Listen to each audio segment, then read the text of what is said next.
Estamos siguiendo el estudio del libro de Lucas, para lo cual le voy a invitar a leer el Lucas capítulo 3, versículo 23, nos corresponde en el día de hoy. Lucas 3, 23, que lleva por título la genealogía de Jesús. La genealogía de Jesús. Jesús mismo, dice el versículo 23, al comenzar su ministerio, era como de 30 años, hijo según se creía de José, hijo de Elí, hijo de Matat, hijo de Leví, hijo de Melqui, hijo de Jana, hijo de José, hijo de Matatías, hijo de Amós, hijo de Nahum, hijo de Esli, hijo de Nagai, hijo de Maat, hijo de Matatías, hijo de Simei, hijo de José, hijo de Judá, hijo de Joana, hijo de Reza, hijo de Zorobabel, hijo de Salatiel, hijo de Neri, hijo de Melqui, hijo de Adi, hijo de Cosam, hijo de Elmodam, hijo de hijo de Josué, hijo de Eliezer, hijo de Jorim, hijo de Matat, hijo de Leví, hijo de Simeón, hijo de Judá, hijo de José, hijo de Jonán, hijo de Eliakim, hijo de Melea, hijo de Mainán, hijo de Matata, hijo de Natán, hijo de David, hijo de Isaí, hijo de Obed, hijo de Booz, hijo de Salmón, hijo de Naasón, hijo de Aminadab, hijo de Aram, hijo de Esrom, hijo de Fares, hijo de Judá, hijo de Jacob, hijo de Isaac, hijo de Abraham, hijo de Taré, hijo de Nacor, hijo de Seruj, hijo de Ragau, hijo de Peleg, hijo de Eber, hijo de Sala, hijo de Cainán, hijo de Arfaxad, hijo de Sem, hijo de Noé, hijo de Lamec, hijo de Matusalén, hijo de Enoc, hijo de Jared, hijo de Mahaleel, hijo de Cainán, hijo de Enos, hijo de Set, hijo de Adán, hijo de Dios. Hasta ahí, por el momento, le quité una frase a un nombre, Mahalaleel. Ahí está correcta la pronunciación. Bien, hemos leído esta genealogía del Señor y el libro de Crónicas también tiene genealogías. A veces de repente quisiéramos saltarnos cuando llegamos a una parte de genealogías. ¿Y qué importancia tendrá un nombre allí en ese listado? A veces hay matrimonios que van a escoger un nombre bíblico y van a las genealogías para ver si el nombre está allí dentro de los nombres bíblicos o con un significado que tenga bíblico, algún nombre. El solo hecho de estar en la genealogía del Señor ya es suficiente. Es como que podríamos decir, ya su vida tuvo un propósito. Ciertas personas de aquí no aparece su historia en la Biblia, pero cumplió el propósito, el cual era tener una descendencia de la cual iba a venir el Señor. Hay un desacuerdo, entrando ya a tierra derecha de inmediato, entre el libro de Lucas y el libro de Mateo, que algunos lo ocupan para decir que estos dos libros, porque en Mateo aparece comenzando el libro de Mateo en el capítulo 1, aparece allí la genealogía del Señor también. Mateo 1 dice, versículo 1, libro de la genealogía de Jesucristo, hijo de David, hijo de Abraham. Y luego comienza con Abraham, engendró a Isaac, Isaac a Jacob, Jacob a Judá, y a sus hermanos, y así sucesivamente, hasta llegar a Jacob, engendró a José, marido de María, de la cual nació Jesús, llamado el Cristo. Ahí ya tenemos una diferencia de la forma en que se presentan estas dos genealogías, pero debemos decir de inmediato que no se contradicen, sino que se complementan. Hay un complemento allí. Si leemos las dos genealogías, si las comparamos, nos vamos a dar cuenta que no son las mismas. No son las mismas. En algunas partes coinciden los nombres, pero en otras partes no coinciden. Y la persona que está comenzando a leer la escritura, esto lo puede asustar. ¿Por qué hay dos genealogías? ¿Por qué hay dos genealogías? Y decir de inmediato que estas genealogías tienen que ver, bueno, no lo descubrió uno en este año 2022, ¿cierto? Esta es una discusión de siglos, de años de otros hermanos que estudiaron y vieron y llegaron a una conclusión. Hay una de las genealogías que llega hasta María, y la otra genealogía está Lucas y Mateo, y la otra genealogía llega hasta José. Tenemos entonces la que nosotros estamos estudiando, que llega, como Lucas era un hombre no judío, él era un gentil, Lucas era griego, y lo dijimos en el capítulo 1, ¿qué es lo que quería demostrar Lucas? Quería demostrar al Señor Jesucristo como el hombre perfecto, Y en la genealogía también él lo expone, porque el libro de Lucas presenta la genealogía del Señor llegando hasta en el versículo 38, llegando hasta Enós, hijo de Set, hijo de Adán, hijo de Dios. Hasta ahí llega la genealogía. Y la genealogía de Mateo se detiene en el padre de la fe, en Abraham. Allí se detiene Mateo. Así que Lucas, como un hombre griego, lo presenta como el hijo del hombre. También varias veces vamos a ver esta frase, hijo del hombre. Él quiere presentar al Señor no solamente hasta Abraham, sino que él va más atrás y llega hasta Adán, como leímos en el último pasaje.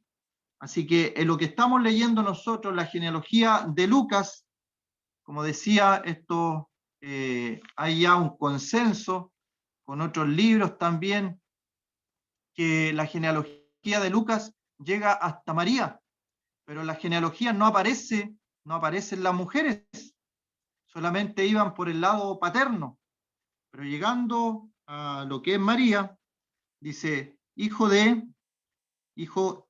según se creía, de José, hijo de Elí. Y podemos entonces llegar a esa conclusión, o se ha llegado a esa conclusión, que yo también estoy de acuerdo con ella, que Elí y Matat eran los ancestros de María. Y ahí entonces vemos toda la diferencia. Y Mateo llega solamente hasta Abraham, pero él menciona dos personajes en el libro de Mateo. Dice genealogía de Jesucristo, hijo de David, hijo de Abraham. ¿Cómo quería presentar Mateo al Señor? Lo quería presentar como el rey de los judíos. Y es como si mostrara las credenciales de nuestro Señor Jesucristo para los judíos. Ustedes tuvieron un gran rey, les está diciendo. Ningún otro rey se ha presentado como David, un hombre conforme al corazón de Dios. Pues bien, el Señor Jesucristo es descendiente, es hijo de David. Y el otro patriarca que tenían ellos era Abraham. Lo consideraban, obviamente, el padre Abraham, y todas las promesas que se le hicieron a Abraham para el pueblo de Israel. Entonces Mateo lo presenta como el hijo de David, del gran rey de Israel, y como el hijo de Abraham, al que se le dio todas las promesas de que iban a ser una gran nación. Así que podemos utilizar la palabra legal, la legalidad, En el libro de Mateo se presenta la genealogía de José, y en el libro de Lucas se presentaría la genealogía de María. Y ahí entonces podemos encontrar las diferencias que aparecen en algunos nombres, no en todos, porque como decía, varios nombres se repiten. La otra diferencia es que está la genealogía de Mateo y de Lucas. En Mateo aparecen mujeres, refiriéndose, como yo decía, no aparecen las genealogías judías, no aparecen las mujeres, pero son casos bien especiales y bien específicos que da para hacer un mensaje aparte de las 4 mujeres que aparecen aquí. Aparece Tamar, que fue la mamá de Fares, y nos dice en Mateo que Judá engendró de Tamar a Fares. Entonces ahí uno tiene que ir a la historia del Antiguo Testamento y ver que Judá tuvo una relación con su nuera. ¿Cómo se llegó a eso? La Biblia nos explica ahí en el libro de Génesis, fueron muchas cosas las que sucedieron, pero Mateo quiere hacer énfasis en eso y da el nombre allí entonces de Tamar.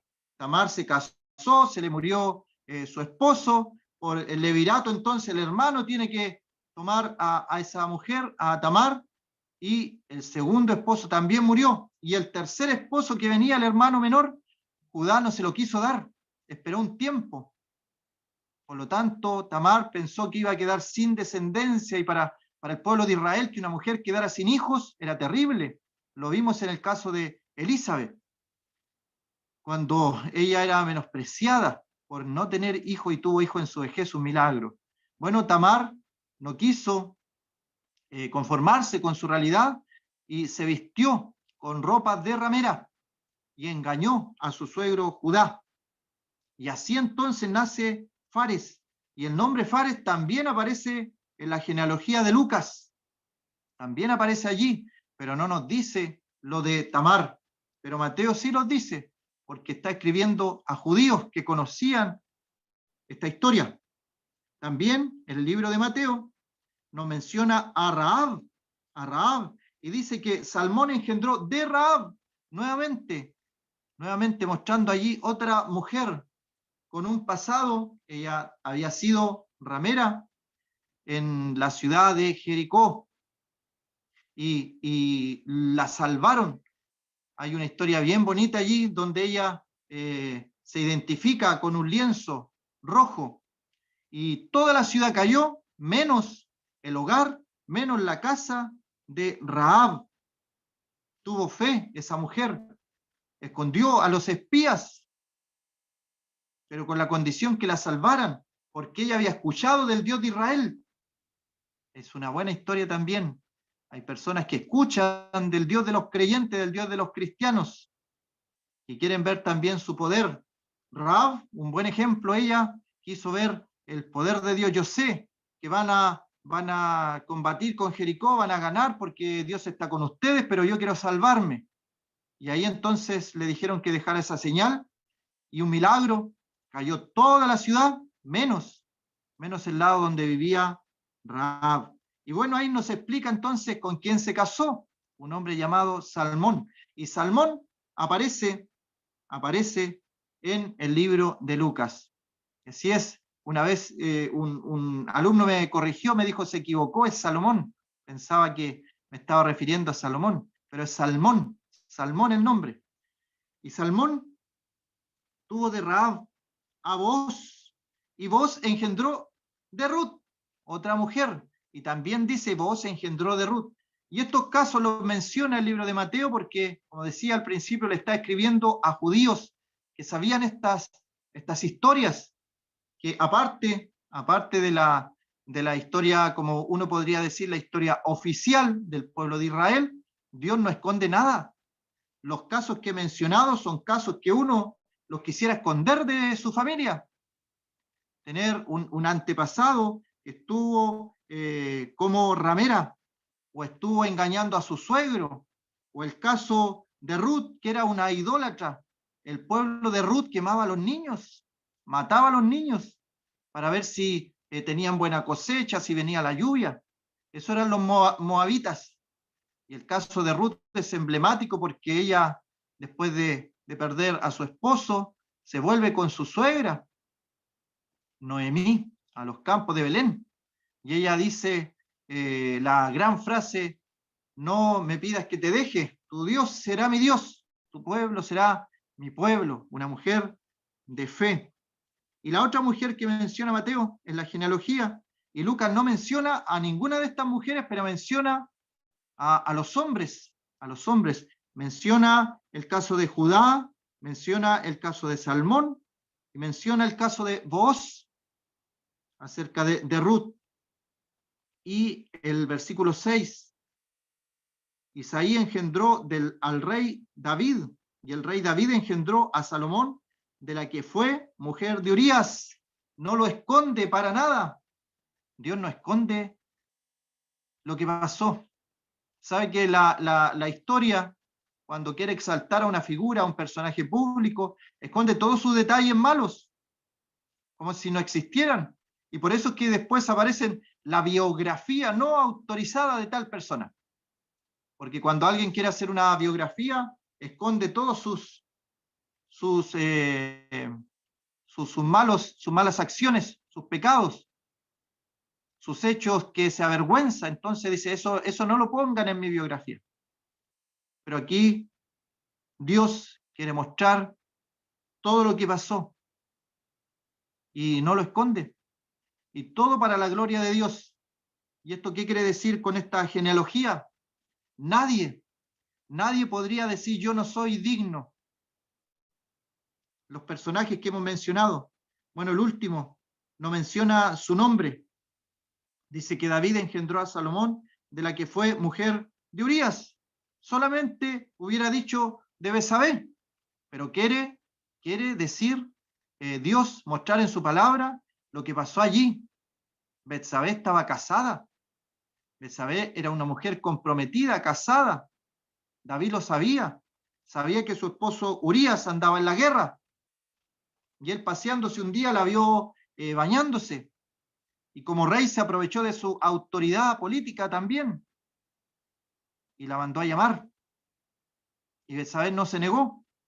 Si hubiera sido otra persona, se hubiera negado, y lo más probable es que le hubiera costado tal vez la muerte, no lo sabemos. Pero ella no se negó y fue donde el rey. Así que vemos en la genealogía del Señor personas que pecaron, personas que hicieron cosas que nosotros, si hubiéramos escuchado en nuestra familia alguna de ellas, nos avergonzaríamos, si somos sinceros. Nadie quiere tener casos así en nuestra familia, nos gustaría que todo fuera perfecto dentro de la familia.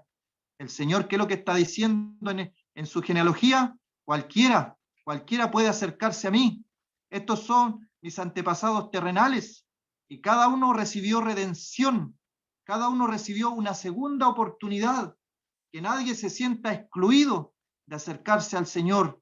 He recibido a gente pecaminosa, que incurrió en delitos, que incurrió en cosas malas que nos avergonzarían, pero yo los he recibido con los brazos abiertos y no me avergüenzo de tenerlos como antepasados en mi línea genealógica. Eso es lo que yo puedo ver allí en la genealogía de mencionar a Tamar, lo que cometió ella, a Rahab, su vida pasada, a Ruth, lo que hacía ella antes de llegar al pueblo de Israel, y el caso de Betsabé, que ni siquiera se menciona su nombre, menciona el nombre de Urías. Urías, un hombre justo, un hombre que cuando David lo quiso engañar, incluso lo emborrachó para que él se fuera y se acostara con su esposa, para luego decir que el hijo era de él. Ese era el plan de David. Imaginémonos, lo hemos explicado en otras oportunidades, si David hizo todas estas cosas, autor intelectual de un homicidio de Urías, y adúltero, entonces, ¿por qué Dios dice que era un hombre conforme al corazón de Dios?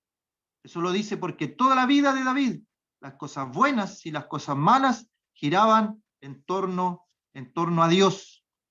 Cuando él andaba en valle de sombra, también acudía a Dios, no como Salomón, que tenía lugares altos, que era pura idolatría de sus mujeres extranjeras, o el caso del rey Saúl. El rey Saúl, en el caso de valle de sombra, él acudió a la divina de Endor, a la oscuridad de todo eso. Así que Mateo solamente llega hasta Abraham. Y otra diferencia, que Mateo comienza con Abraham y comienza a decir los hijos hacia abajo. Pero el libro de Lucas comienza al revés, podríamos decir. José, hijo de Elí, y desde José comienza hacia abajo hasta llegar no a Moisés, sino hasta llegar a Adán. Y cuando termina Adán dice Adán, hijo de Dios. Lucas quiere, como era un griego, Lucas era un griego, no era un judío, él quiere presentar al hombre perfecto, al hijo de Dios, de toda la humanidad, el hombre más perfecto de toda la humanidad. Entonces llega en su ascendencia hasta Adán. ¿Cuál otra cosa que podemos destacar de la genealogía? Que el Señor con esto valida los primeros capítulos del Génesis, porque sabe que hay gente,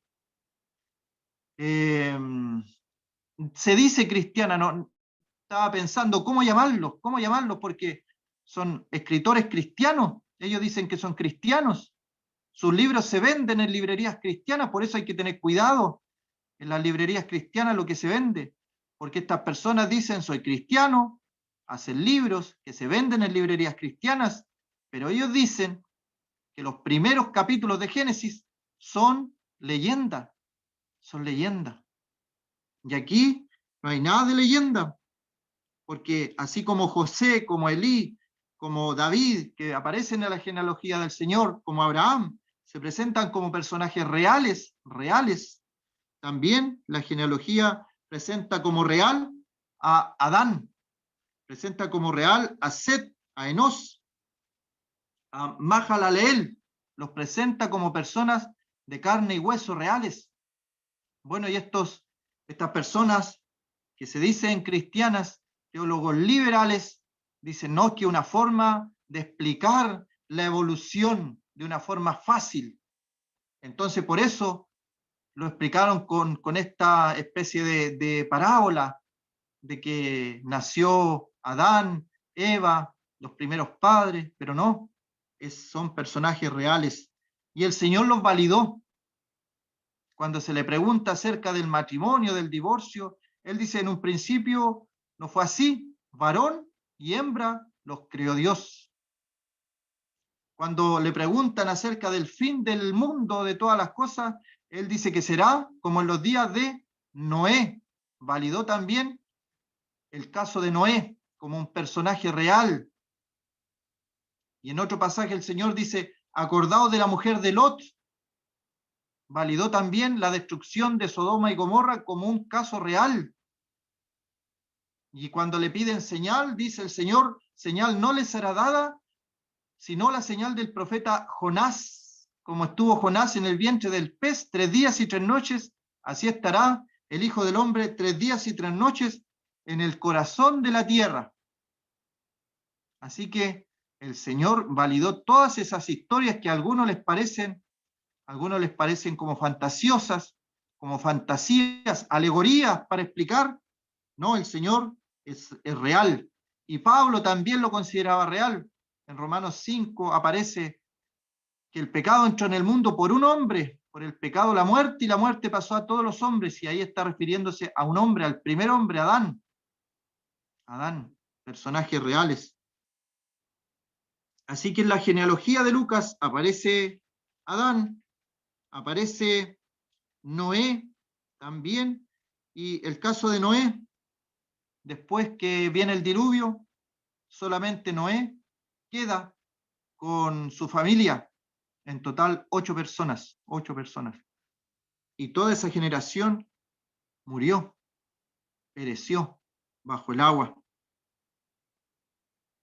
También es un caso real. En el día de hoy, de repente se encuentran bajo la tierra algunas ciudades, algunas cosas sin explicación, no saben qué función cumplían algunas cosas que se han encontrado. Y esto tiene que ver con aquella generación Recordemos que fueron aproximadamente 2000 años. 2000 años. Una generación donde la gente no vivía 70 u 80 años. Vivían 600, 700, 800. Matusalén vivió 969 años. Así que las personas, si eran, por ejemplo, algún inventor, tenía muchos años para experimentar, muchos años. Y todo eso aumentó la maldad del hombre en la tierra, de tal forma que se destruyó todo. Y aparece aquí en la genealogía. Así que lo de Noé también fue algo real.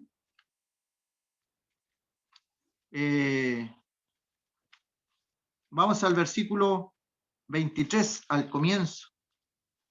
Decía, además, Lucas se le menciona como un historiador, y en este versículo, capítulo 3, verso 23, recién él va a comenzar con lo que es el ministerio del Señor. O sea, todo lo demás, desde aquí para atrás, era una introducción al ministerio del Señor. El bautismo comienza su ministerio, lo que fue, podríamos decir, el comienzo, pero aquí ya dice Jesús mismo al comenzar su ministerio. No quiere decir que antes de eso no haya hecho nada. Lo podemos ver en Juan, cuando él le dicen que no había vino, y le dice a María, mujer, todavía no ha llegado mi hora. No había comenzado su ministerio, pero convirtió el agua en vino. ¿Por qué dirá como 30 años? Jesús mismo al comenzar su ministerio era como de 30 años. ¿Significará algo eso? O no decir era de 30 años, sin lugar a dudas. Vimos en ocasiones anteriores, en Lucas 3, versículo 1, que aparecen años, en el año 15 del imperio de Tiberio César, siendo gobernador de Judea Poncio Pilato, y todos los datos históricos que aparecen allí. Así que hay datos históricos, y en el Lucas 1 también aparecen en los días de Herodes, rey de Judea. Había un sacerdote llamado Zacarías de la clase de Abía. Son datos históricos con los cuales se pueden sacar años. Y dijimos en aquella oportunidad que en algún momento de la historia el calendario que nosotros tenemos ahora está equivocado, como 4 o 6 años, más o menos. Dependiendo del autor que uno lea, son esos años los que están desfasados. Pero lo que quiere aquí recalcar el autor Lucas, que si bien hay importancia en tener los datos exactos y las fechas exactas, lo más importante es la vida del Señor Jesús. Y dice, era como de 30 años, pueden ser 2 años más, 32, o pueden ser 2 años menos, 28 años. Ahí hay un margen, pero era como de 30 años. Bueno, la pregunta es ¿por qué? ¿Por qué 30? Aparece un dato en el libro de Números, en el Antiguo Testamento, que lo vamos a leer. En Números capítulo 4. Números capítulo 4.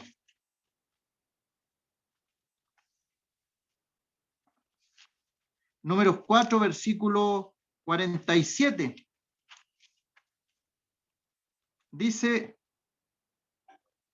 desde edad de 30 años arriba hasta el de edad de 50 años, todos los que entraban para ministrar en el servicio y tener cargo de obra en el tabernáculo de reunión.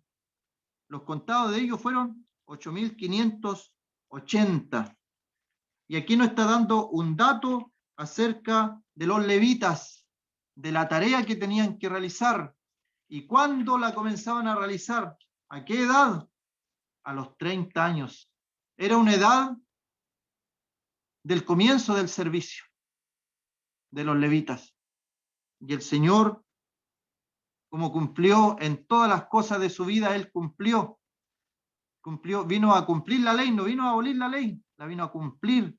Y en estos detalles también, de 30 años arriba, hasta el de edad de 50 años. Era un comienzo de edad para que nadie tuviera la menor duda o lo pudiera cuestionar. Si él hubiera comenzado en su juventud, tal vez le hubieran cuestionado en alguna medida que no comenzó a los 30 años porque era una edad para comenzar el servicio. Y tenemos otros casos en la escritura que aparecen 30 años. Los tenemos, el caso de José, por ejemplo, en Egipto, luego de que es liberado de la cárcel y puesto como segundo a cargo de Egipto, él tenía aproximadamente 30 años. Y el caso de David también, cuando David comienza a reinar, también estaba rondando por allí los 30 años. Así que es una edad. ¿De qué nos habla estos 30 años? Es la edad más vital de la vida. El Señor comenzó allí su ministerio. Y una frase que me gusta también, las frases que podemos ver allí en Lucas, es la frase: Jesús mismo al comenzar su ministerio. Y en la frase, al comenzar su ministerio. Esa frase, al comenzar su ministerio. ¿Qué quiero decir con esto, hermano? Que todo ministerio, todo trabajo para el Señor tiene su comienzo. Tiene su comienzo.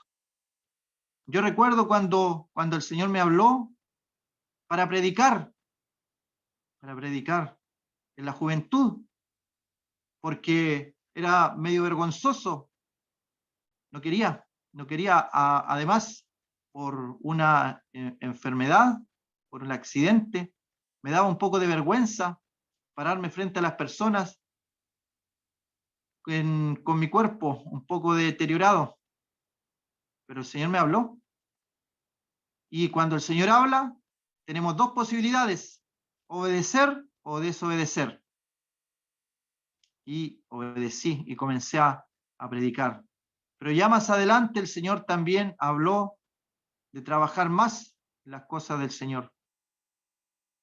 Y también, si uno está pendiente a todos los detalles, a todas las cosas que el Señor nos va mostrando, no tenemos que tener temor de adelantarnos o de atrasarnos en cuando comenzar, dice Jesús mismo comenzó al comenzar su ministerio. Todos tenemos un comienzo de un ministerio, un trabajo.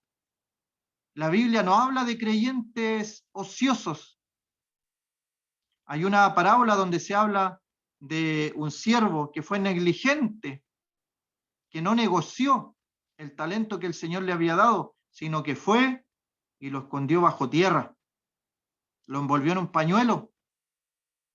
El pañuelo nos habla de tristeza, y allí lo envuelve lo que el Señor le había dado, el talento, y no lo negoció.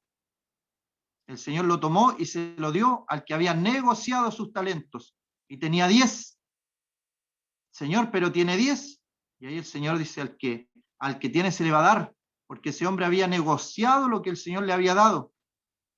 ¿Cuál es la reflexión? Cada uno de nosotros tiene un trabajo que hacer, un ministerio. De ahí viene la palabra ministerio, el trabajo. En el día de hoy se ha tergiversado y hablamos nosotros en nuestro país en la política, los ministros. Pero los ministros no hacen todo el trabajo. Trabajan otras personas.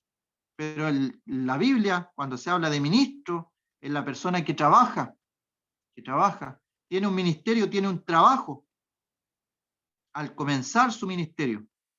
Y ahí dejo la pregunta planteada: si el Señor te ha mostrado algo, si el Señor te ha mostrado que vas en una dirección, ¿ha comenzado tu ministerio? Otra pregunta puede ser: ¿cuál es tu ministerio? ¿Cuál es tu trabajo a desarrollar?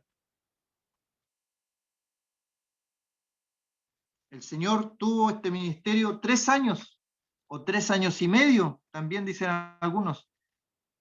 En 3 años y medio cambió el mundo con 12 personas, pero recorrió aldea por aldea, ciudad por ciudad, ciudades grandes, ciudades pequeñas, aldeas, no dejó ningún lugar sin recorrer, y predicaba y sanaba y le decía la verdad a los fariseos y no descansaba.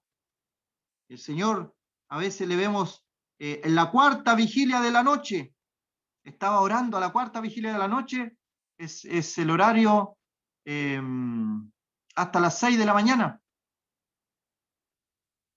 un horario que todos estamos durmiendo. Los discípulos iban en la barca y a la cuarta vigilia de la noche el Señor se aparece. De las 3 de la mañana a las 6 de la mañana se aparece ahí el Señor. Estaba orando en la soledad.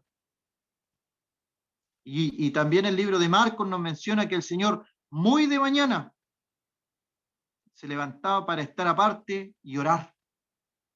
O sea, estos son los 3 años o 3 años y medio de mayor provecho, su apogeo máximo, en el esplendor. El Señor lo entregó todo. Y sabe que un detalle muy importante que algunos confunden, el Señor no utilizó sus poderes divinos para este trabajo. Lo hubiera podido hacer, pero no lo hizo. No utilizó sus poderes divinos para el trabajo, el ministerio que el Señor le había encomendado.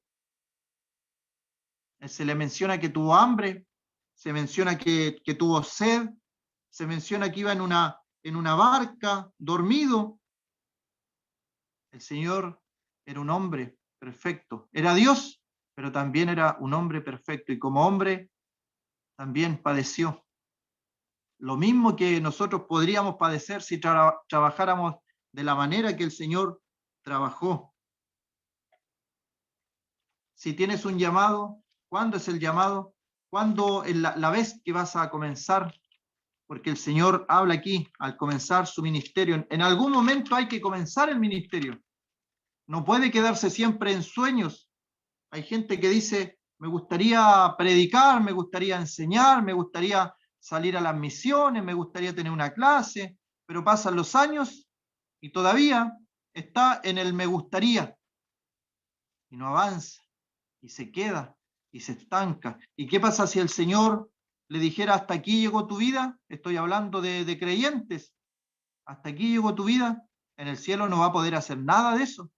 En el cielo no haremos nada de las cosas que tenemos oportunidad de hacer. Y lo otro importante de la genealogía es que sirve como credenciales, podríamos decir, la palabra que utiliza un autor, las credenciales. Lucas quiere presentar a todo el mundo quién es el Señor. Y por ejemplo, lo presenta en el versículo 32 como el hijo de David, hijo de David. Y las personas sabían que David había sido un gran rey en Israel, que había dejado un territorio grande. Todo el progreso y toda la paz que tuvo Salomón en su reino, que fue el reino más grande de Israel, fue gracias a las batallas que peleó David. Y por eso el Señor no lo dejó construir el templo.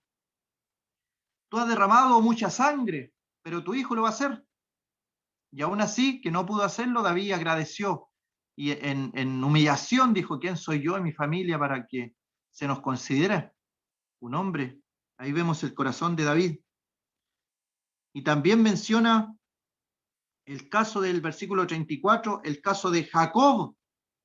Jacob y sus 12 hijos, Jacob. Y también habían sido hechas promesas a Jacob. También se menciona el caso de Abraham y las promesas que habían sido hechas a Abraham. Que tu descendencia será grande, será como las estrellas del cielo, como la arena del mar. Y para nosotros como creyentes, nosotros somos aquellas estrellas del cielo. Por eso que Gálatas habla de nuestro padre Abraham, el padre de la fe. Pero también en forma terrenal, Abraham es el padre de los judíos, la arena del mar. Y también aparece Adán, que se le había dicho a Adán cuando ellos pecaron y salieron del del jardín del Edén, se les prometió algo. ¿Cuál era la promesa? Que de su descendencia iba a haber, leámoslo mejor en Génesis, porque la promesa de Dios allí es clara y a través de la genealogía también se valida esto que pasó allí.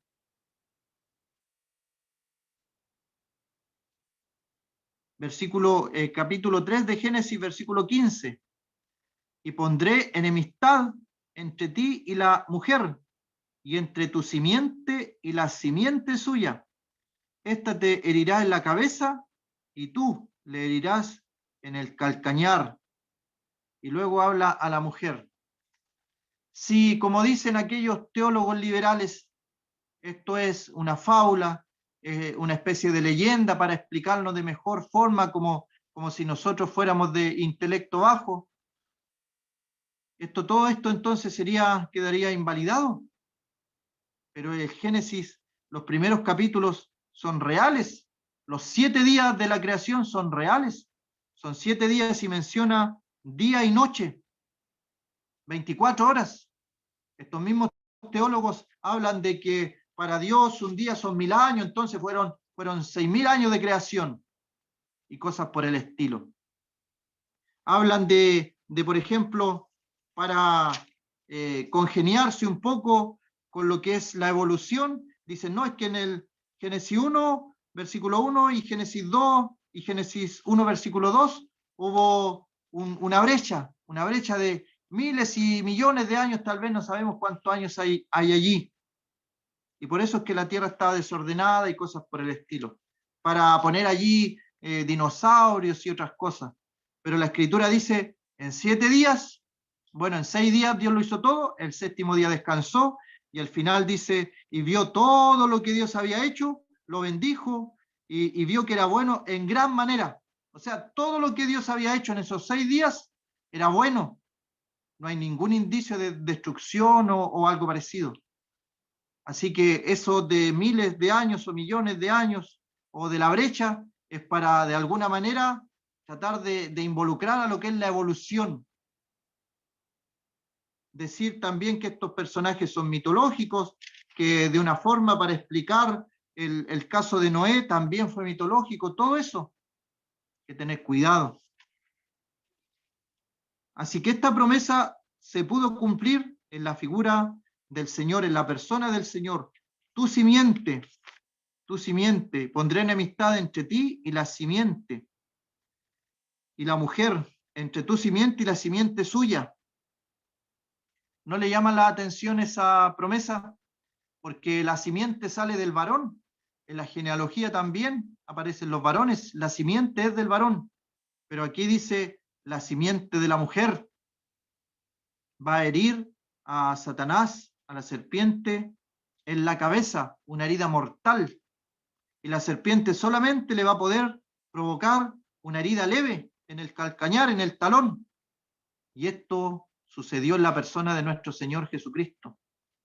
Así que la genealogía también, al mencionar a Adán, dice, vino a cumplir la promesa que se le había hecho a Adán.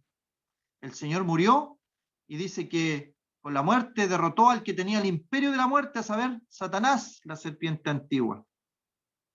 Vino a cumplir las promesas hechas a Abraham, vino a cumplir las promesas hechas a David, a Jacob, y cada uno de esos personajes está aquí en la genealogía del Señor.